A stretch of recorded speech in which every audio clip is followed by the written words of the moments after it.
Mini Rogue is a game that I played a couple of years ago, I believe, when it was a small print and play game. And now we have a professionally printed edition by Nuts that also includes, well, a box, hooray, and also several expansions, different materials, new ways of playing the game, some shiny cards to represent the bosses, so cool stuff.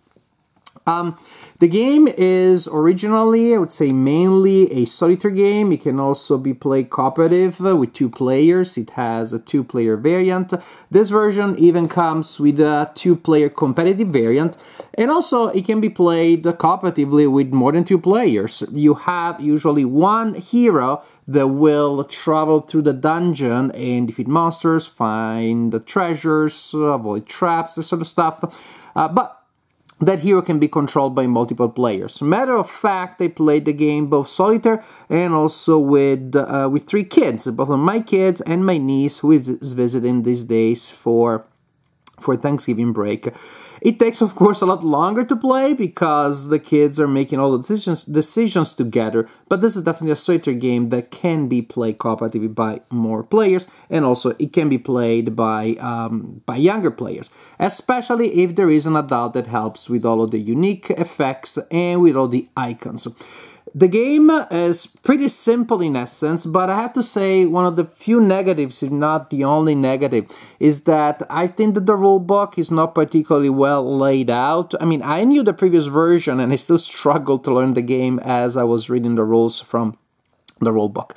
It just feels like some rules are not where I would expect them to be. They're not emphasized in a specific way, so you can quickly get to check the main information. There are a lot of icons, and unless I'm missing something, there isn't a single place, there isn't a single player aid with all of the icons in one place. You're one shop stop for icons. There are some icons here, and some icons somewhere else, and some icons somewhere else. And since there are a lot of icons, well, again, an adult would just be necessary, I believe, to decipher the game, especially if you are planning to play with young players. So, Mini Rogue, it's a roguelike game in which you're gonna have a hero. The hero will go down the dungeon and ultimately look for a special item that is owned by a monster at the bottom of the last level.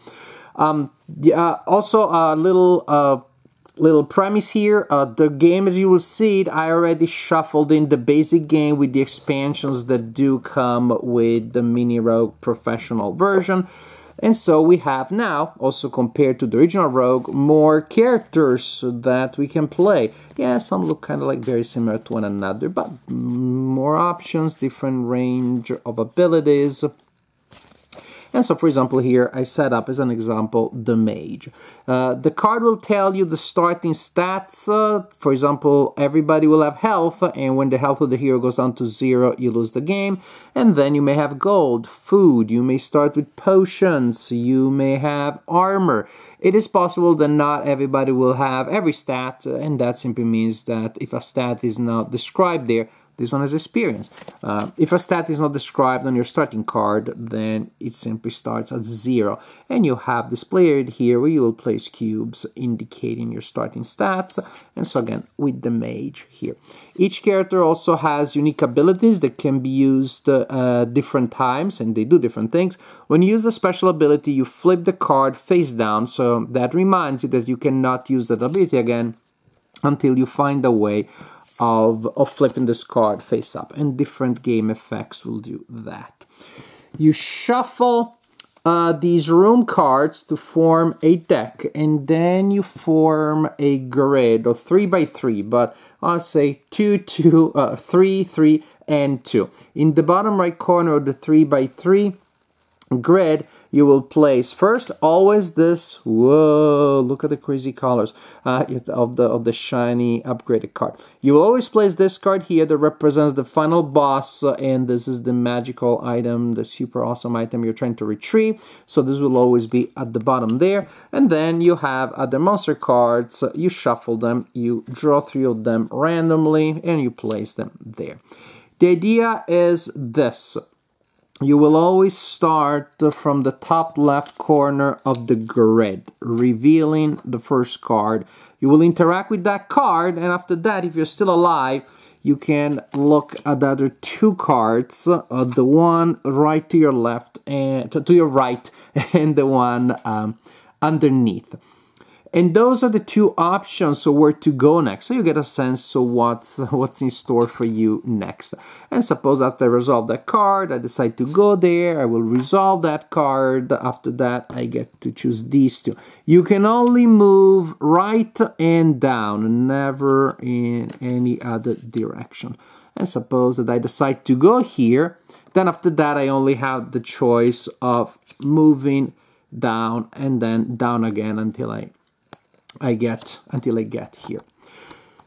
This player aid here will help us keep track of where we are in the dungeon. When from that area I get to this door that indicates the next section of the dungeon, I will move this cube to the next box here. And so you can see start from floor 1 and then I'll go down, down, down. After moving the cube, because I completed a section, if there is that indication there, it means that in the next section, so I reset this area, I place my token there, but I flip this up because now I know that at the end of this section there will be that villain waiting for me. If I defeat that one, then I go to the next one, which will be again this grid, but this will stay face down. I complete that one. Then when I reset the grid, this will be face up with the next monster, and so on and so forth, until I hopefully get to the last section, and the last card of the last section will be the boss there. Here we also have a player aid where we keep track of the health of the monsters. We set it wherever the card says that the health is at. When they take damage, they lose health. When they go to 0, they die. There's a general idea on how you travel through the dungeon.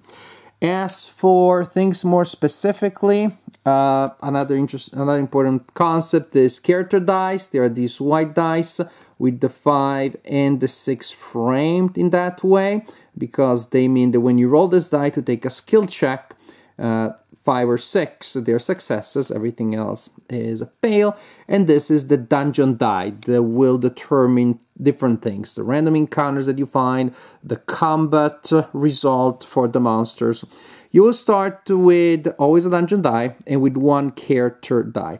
If you collect enough experience points to level up for each level, you will have an extra die. So at level 2 I have 2 character dice, at level 3 I have 3 character dice, and so on and so forth. Some cards will tell me to take a skill check, in which case I roll the die, and here, for example, if I'm successful, I get to alter the result on the dungeon die by +1 or -1, and that determines different things that may happen. This other card here, the Hermit, will simply allow me to choose one of these options here. Also, it refreshes my ability if my ability is face down. A Shrine, I will need to roll to see what happens. I can spend gold to alter the result, and different things will apply. Trap, take a skill check, and then see. The skill check will tell me if I fail or if I succeed, and then the dungeon die will tell me which line I look at, and then I look at failure or success to see if I dodge the poison spikes, woohoo, I feel cooler, I gain experience, or I lost life and I also gained poison. Some effects will be based on the floor that you are in, and that's what that icon represents. And that's kind of the idea. Monsters, I know everybody wants to know about those. When you encounter a monster, you will determine the kind of monster that you are facing based on the level of the floor in which you are. That will tell you the number of health points of the monster, depending on whether you're playing with one hero or 2. That's how much damage the monster inflicts when they hit. So, combat seems pretty laborious when they read the full book, but it's pretty simple. You take all of your character dice, suppose I'm level 2, and the dungeon die, and you roll. And you have to think that you attack first using the character dice, and then the monster will attack you using their dungeon die, if they are still alive. If you roll a 6, that is what in other games we call an exploding 6, which means you can roll another die and add it to that pool. If you roll an X, too bad. Not only does that mean X, I guess, but also you cannot re-roll it. Otherwise, you can use a feat, which is you can spend 2 lives or 1 experience point, and there is a reminder of that there. The lightning bolt means a feat. And you can spend 2 health points, or an experience point to get basically a reroll. But again, not with the X's. And I decide to do that. For example, ooh, that was good. I got an exploding die, and so on and so forth. So after applying possible effects, whatever is the total of my character dice, that's how much damage I inflict on the monster. If the monster is still alive, then I get to apply the dungeon die. And again, there can be other things that I can do. I can use potions, I can use special effects. So actually knowing how bad the attack will be, it's an important choice, because you got to decide whether you're gonna spend a lot so that the monster doesn't get to attack you because they're dead. If they roll a 1, they miss. As simple as that. 2 to 5, they inflict standard damage, as indicated on their card. But if it's standard damage, it can be reduced by armor. So suppose I take 4 points of standard damage, but I have 1 of armor, that is only 3. If they rolled a 6, then they inflict your standard damage, which cannot be reduced by armor.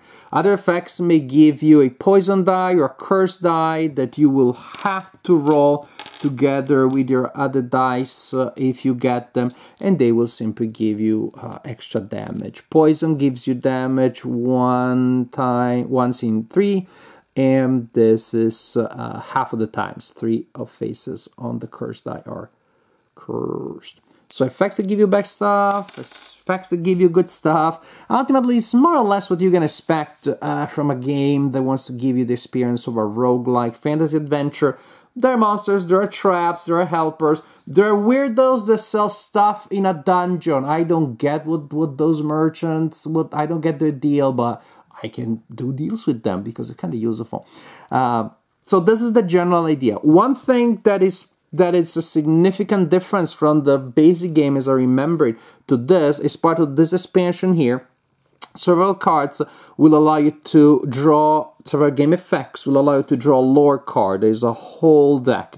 And I'm not going to show them to you exactly, but these cards really increase the role-playing element of the game.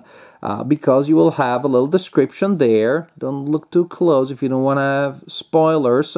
And at the end, there will be several options of things that you can do, each with a different effect. So you have the role-playing element, and then, if you're playing solitaire, of course, you will look at the effects and decide what you want to do. Playing with another player, also what is fun is that player reads the story and they tell you the option without telling you the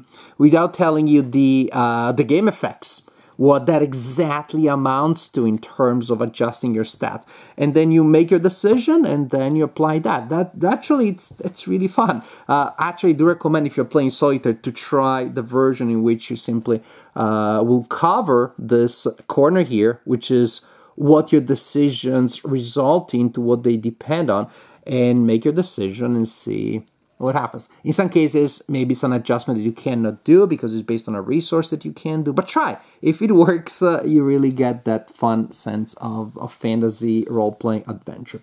Another variant, another element that you find wasn't in the original game is combat stances. You place a token here to indicate in each round of combat if you want to take the balance stance, which is the standard combat procedure, or if you want to be aggressive, which gives you better chances of hitting hard, but also more chances of failing, or defensive, which doesn't give you critical hits, but gives you extra armor for the time being. And you can change it from round to round. Just a little bit of extra tactical flexibility there.